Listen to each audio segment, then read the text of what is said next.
Welcome to This Explainer. Today, we are cutting straight through the corporate jargon to unpack the sobering realities behind today's biggest macroeconomic and business trends. If you've been feeling like the gap between tech promises and actual business results is getting a little, well, out of hand lately, you are exactly in the right place.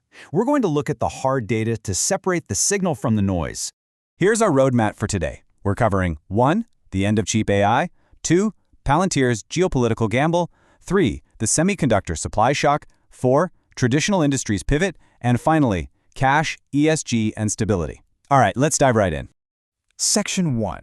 The end of cheap AI. Palantir CEO Alex Karp recently pointed out a massive, frankly, a huge distraction in the corporate world right now.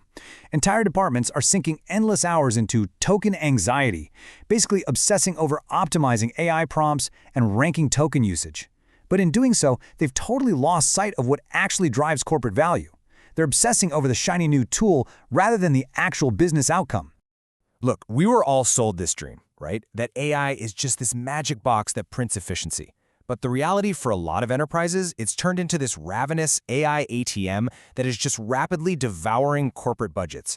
Companies are shoveling tokens into this machine left and right, but when it comes to an actual measurable return on investment, the receipt coming out is looking painfully blank. And the financial contrast here is just staggering. We are seeing companies absolutely insist on building their own custom AI models from scratch. That's a process that can easily cost upwards of 40 grand just to get off the ground. Meanwhile, achieving the exact same functional result using a standard off-the-shelf API, $3 to $4, literally $3 to $4. It is a classic case of over-engineering a solution just because of the hype, and it's blowing up budgets worldwide. Moving on to Section 2, Palantir's geopolitical gamble.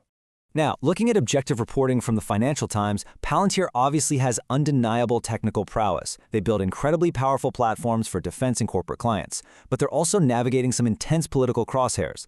Palantir has leaned heavily into defense and government contracts, navigating very complex ties with Donald Trump's administration and ICE, and taking such a firm political stance has led to internal ideological friction and even employee walkouts. We're basically looking at a masterclass in the risks of mixing tech with highly polarized politics.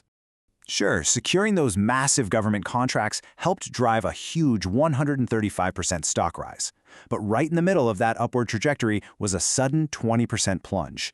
And that was triggered entirely by geopolitical friction and public backlash.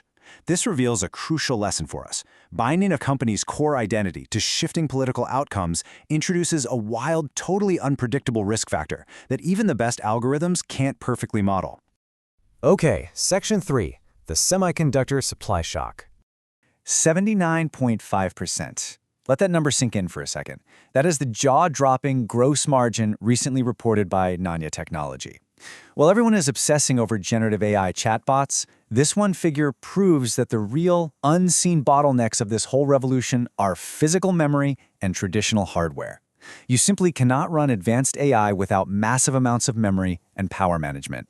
When you look at names like Taiwan Semi, Aris, and Nexperia, these are power semiconductor companies. Historically, making power diodes and regulators was seen as highly commoditized, kind of a boring sector, honestly. But suddenly, these legacy hardware manufacturers have become absolutely indispensable, resulting in massive stock surges across the board.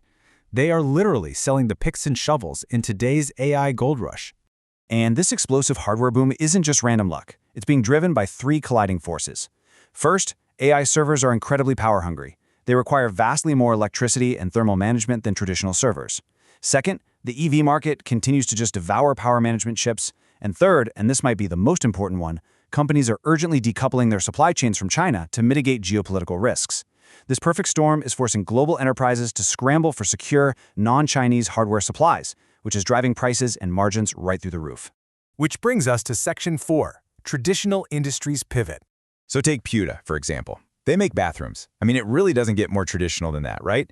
But they fundamentally transformed their entire business model.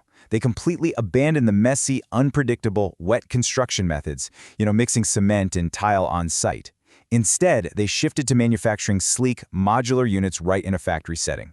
And by doing this, they were able to implement strict, low-carbon, ESG-compliant materials, which completely elevated their market positioning. A beautiful, minimalist hotel bathroom like this isn't just about luxury aesthetics. It represents a highly efficient, incredibly sustainable business pivot.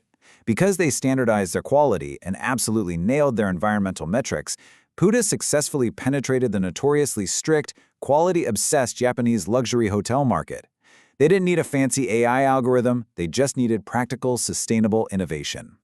All right, final section, number 5, cash, ESG, and stability.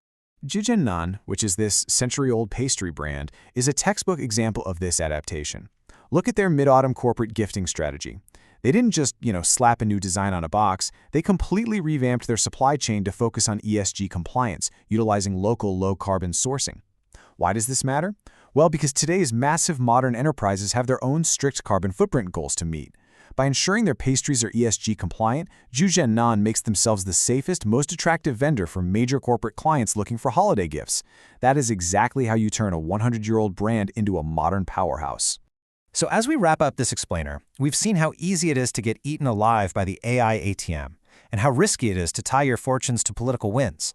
But we've also seen how so-called boring hardware, modular bathrooms, and low-carbon pastries are generating incredible margins. I want to leave you with this critical thought. In today's rapidly shifting landscape, are you letting your business get blinded by the hype?